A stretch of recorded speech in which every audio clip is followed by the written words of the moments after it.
بسم اللہ الرحمن الرحیم۔ السلام علیکم، میں ہوں آپ کا میزبان ساجد گندل۔ آج 3 جون ہے سال 2022۔ بونیر میں آج تحریک انصاف کا بڑا کامیاب جلسہ ہوا ہے۔ عمران خان کی تقریر نے زلزلہ برپا کر دیا ہے، امپورٹڈ اور نیوٹرل کی جئی تئی کر کے رکھ دی ہے۔ لانگ مارچ 2 کب ہوگا؟ جان قربان کر دوں گا، پیچھے نہیں ہٹوں گا۔ آج کی انتہائی عام تقریر تھی، اس کے عام نکات آپ کے سامنے رکھوں گا۔ شیریں مزاری نے بھی آج خوب کلاس لی ہے، کس کی یہ بھی آپ کے سامنے بات کریں گے۔ لیکن اس سے قبل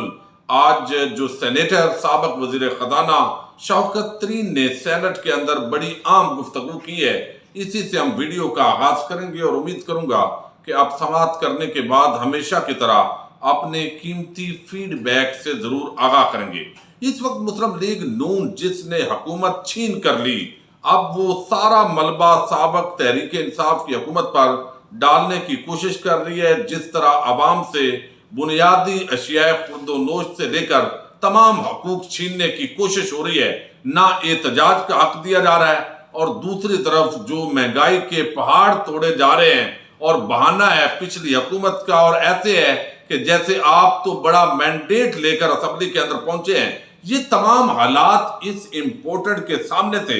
اس کے باوجود انہوں نے آپریشن رجیم چینج کا یہ حصہ بنے، اور اب حکومت میں آ کر پچھلا وویلا شور یہ نہیں چل سکتا۔ اس پر جو ایک بڑی عام بات ہے وہ یہ ہے کہ اس وقت جو نیوٹرل تھے ان کو باقاعدہ سمجھایا گیا تھا، اور یہ آج سابق وفاقی وزیر خزانہ نے ایک مرتبہ اپنی زبان سے بھی انکشاف کیا ہے، اور وہ کہتے ہیں کہ پی ٹی آئی کی حکومت تو پہلی مرتبہ آئی تھی، جو معیشت ملی اس کی وجہ سے ہم آئی ایم ایف کے پاس گئے تھے۔ میں نے آئی ایم ایف کو کہا کہ بجلی کے نرخ نہیں بڑھائیں گے اور نہ 700 ارب روپے کا ٹیکس لگائیں گے۔ انہوں نے کہا کہ ہم نے 6 ماہ آئی ایم ایف کے سامنے ہم کھڑے رہے، لیکن موجودہ حکومت تو آئی ایم ایف سے شرائط کی وجہ سے مزید اضافہ کرنے جا رہی ہے، اور 1 مہینہ بھی ٹک نہیں سکی ہے۔ پھر وہ کہتے ہیں کہ ہم روس سے معاہدہ کرنے جا رہے تھے، سستا تیل لینے جا رہے تھے، اور گندم بھی سستی ملتی، اور اس پر کام جاری تھا، اور ہماری حکومت کو بدل دیا گیا۔ آخر میں ایک بڑی عام بات کی ہے جو عمران خان نے حوالہ بھی چند دن پہلے دیا۔ انہوں نے کہا کہ میں مارچ میں ایک معتبر شخصیت کے پاس گیا تھا، یعنی نیوٹرل کے پاس، اور میں نے کہا تھا کہ معیشت بڑھ رہی ہے، تسلسل ضروری ہے، یعنی پاکستان کی معاشی طور پر ترقی کر رہا ہے، اس کے لیے تسلسل ضروری ہے، اور اگر ابھی حکومت کو بدل دیا گیا تو یہ تسلسل متاثر ہوگا اور معاشی طور پر بربادی آئے گی، لیکن ہماری نہیں سنی گئی۔ یہ ایک بڑی عام ڈیولپمنٹ ہے، اور وہ کہتے ہیں کہ موجودہ حکومت کو اب استعفیٰ دے کر فوری انتخابات کی طرف جانا پڑے گا، ورنہ جو غیر یقینی صورتحال ہے وہ مزید پاکستان کو پیچھے لے کر جائے گی۔ شیریں مزاری جو ہے انہوں نے بھی کچھ بڑے عام الزامات لگائے ہیں، اور آنے والے دنوں کے اندر میں آپ کو ایک چیز بتاؤں، یہ جیسے وہ کہتے ہیں کہ یہ جو حکومت ہے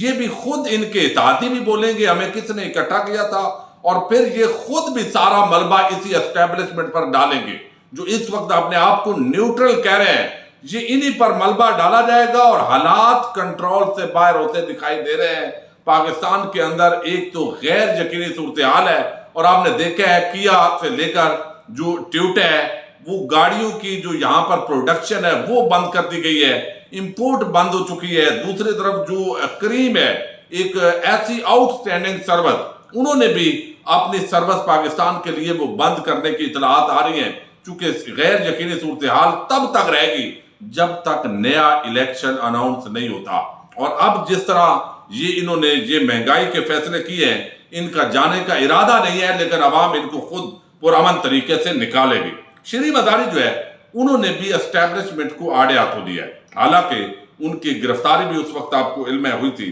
انہوں نے کہا کہ کوئی شک میں نہ رہے، قیمتوں میں اضافہ غیر مرئی چھتری تلے مجرموں کو امپورٹڈ گروہ کے ذریعے حکومت کی تبدیلی کی سازش کا حصہ ہے۔ غیر مرئی یعنی اسٹیبلشمنٹ کی طرف اشارہ ہے۔ وہ کہتے ہیں کہ جو ہی عوام اس مہنگائی کے بوجھ تلے کچلے جائیں گے اور پاکستان میں معاشی فساد پھیلے گا،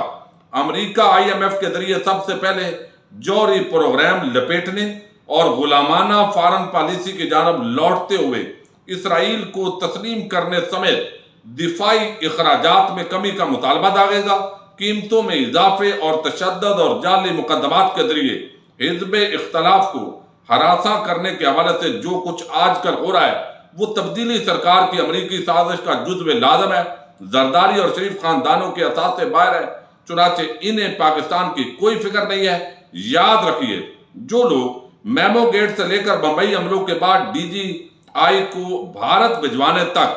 ملکی دفاع پر سمجھوتے کے لیے ہمیشہ سے تیار رہے ہیں، چنانچہ اپنے بیرونی اثاثے وہ کہتے ہیں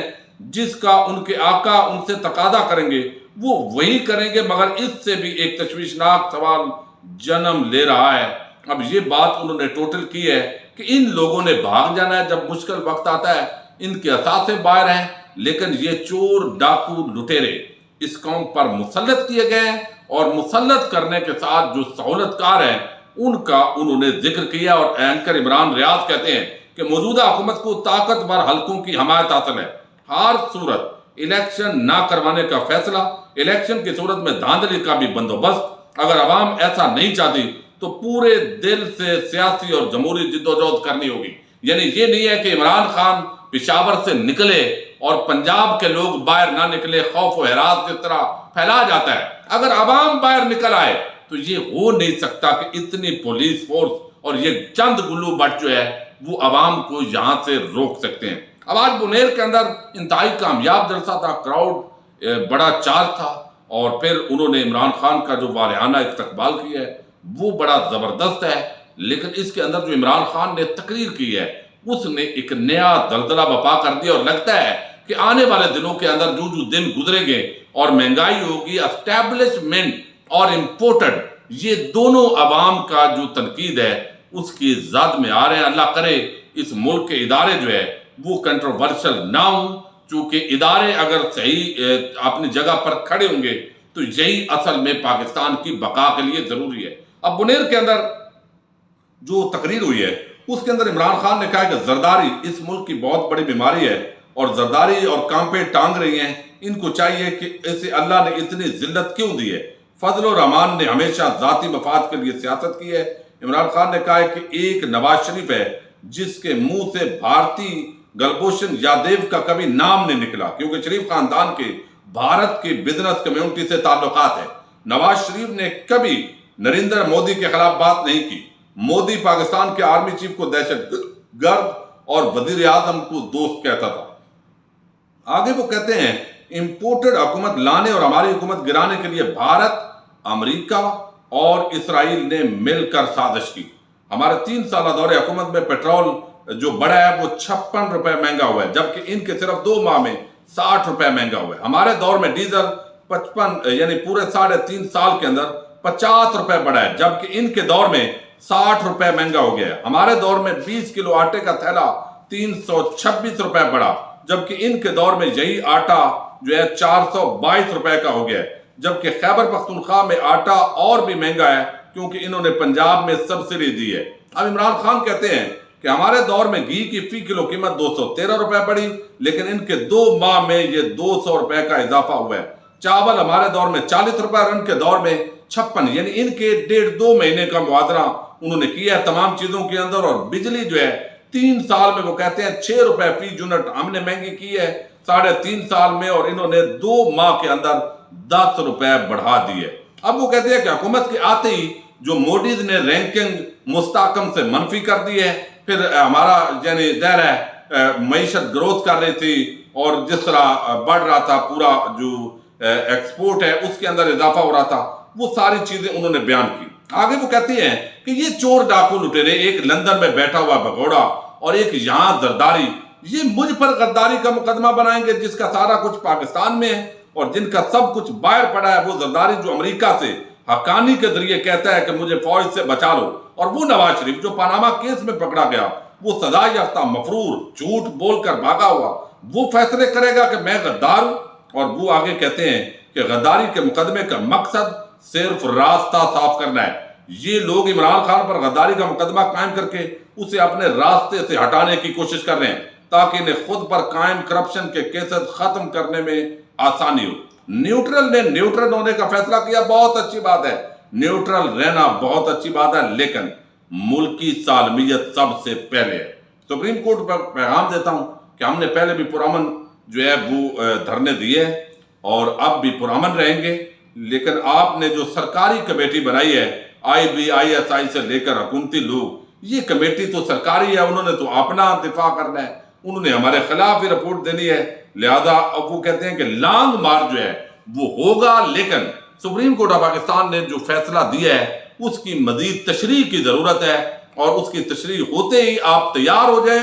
لانگ مارچ ہوگا۔ اور پھر انہوں نے مثال دی امام حسین علیہ السلام اور یزید کی جنگ کی، اور انہوں نے کہا کہ یزید کوفہ کے لوگ، کوفہ سے انہوں نے تشبیہ دی ہے آج کہ کوفہ کے لوگ پہلے دعوے کرتے تھے،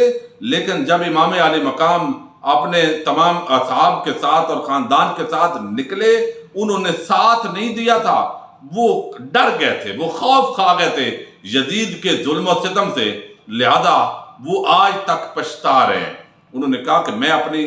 یہ تو گرفتاری کی بات کرتے ہیں، میں کوئی مطلب ہے میں اپنی جان قربان کر دوں گا اس ملک کے لیے،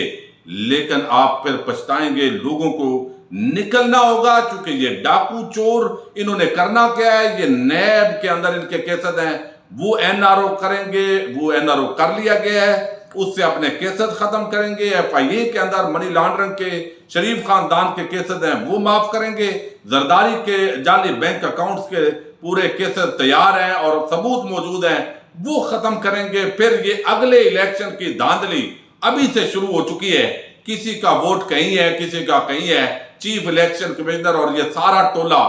مل کر یہ دھاندلی کر رہے ہیں، لیکن ان کے خلاف میں ڈٹا ہوں اور ڈٹا رہوں گا اور بالکل رکیں گے نہیں۔ اور یہ ایک بڑا